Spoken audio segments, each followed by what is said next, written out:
USDC je skladen z evropskim regulativnim okvirom MiCA. Vdor v strežnik Ethereum Foundation.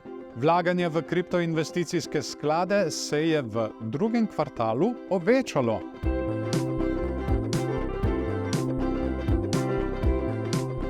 Circle je prvi globalni izdajatelj stabilnih kovancev, ki je skladen z evropskim regulativnim okvirom MiCA. Circle bo lahko izdajal stabilna kovanca USDC in EURC v skladu s strogim regulativnim okvirom EU za kriptovalute. Jeremy Allaire, izvršni direktor podjetja Circle, je na novinarski konferenci v Parizu povedal, da je Circle prvi globalni izdajatelj stabilnih kovancev, ki je skladen z MiCA. Circle bo lahko tako izdajal svoje stabilna kovanca USDC in EURC v skladu s tem regulativnim okvirom. Podjetje bo zdaj svoje MiCA skladne stabilne kovance v Evropi zagnalo prek svoje francoske entitete. USDC je drugi največji stabilni kovanec vezan na ameriški dolar, ki predstavlja kar 20% celotne ponudbe stabilnih kovancev. No, kaj pa vi mislite? Bo umik USDT-ja iz EU območja morda voda na mlin USDC-ju? Kar komentirajte spodaj, pa podebatirajmo o tem. 21. junija so hekerji vdrli v e-poštni račun Ethereum Foundation, namenjen za pošiljanje posodobitev. Lažno sporočilo je obljubljalo donos v višini 6,8% na vložene žetone Ethereum.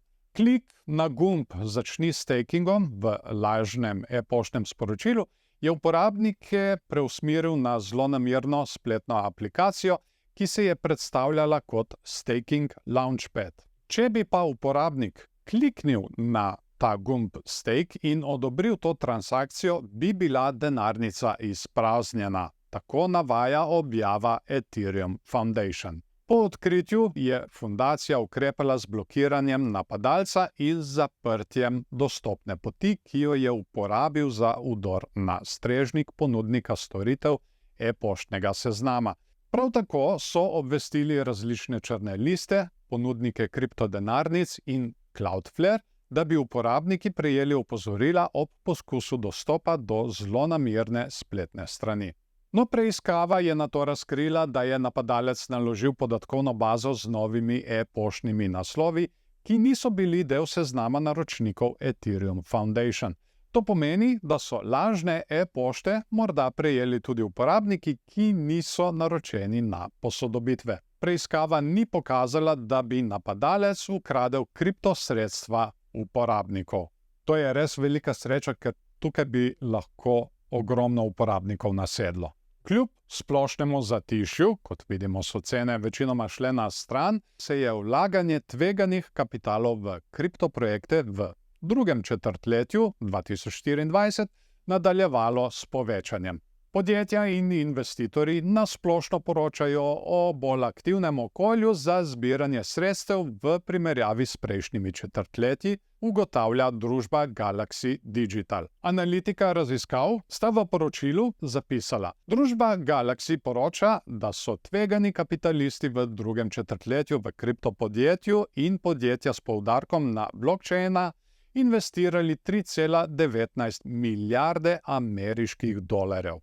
Če se bo ta tempo ohranil do konca leta, bo leto 2024 tretje leto z najvišjo vrednostjo investicijskega kapitala in številom poslov za letoma 2021 in 2022, so napovedali analitiki. V drugem četrtletju je na področju kriptovlaganj vodil Web3, ki je privabil 495 milijonov dolarjev investicij, kot kažejo podatki o financiranju The Block Pro. To so sicer super novice, kaj se pa kaže v samem cenovnem gibanju, si bomo pa ogledali v tehničnih analizah v posebej videu. Kaj si kaj mislite o novicah tega tedna? Če mislite, da bi te informacije prišle še komu prav, dajte delite video z njim. To bo tudi vse za to epizodo in ne se pozabiti naročiti na kanal, da ne boste zamudili naslednjih videov. Zdaj pa vas še lepo pozdravljam, imejte se fajn in se vidimo v naslednjem videu.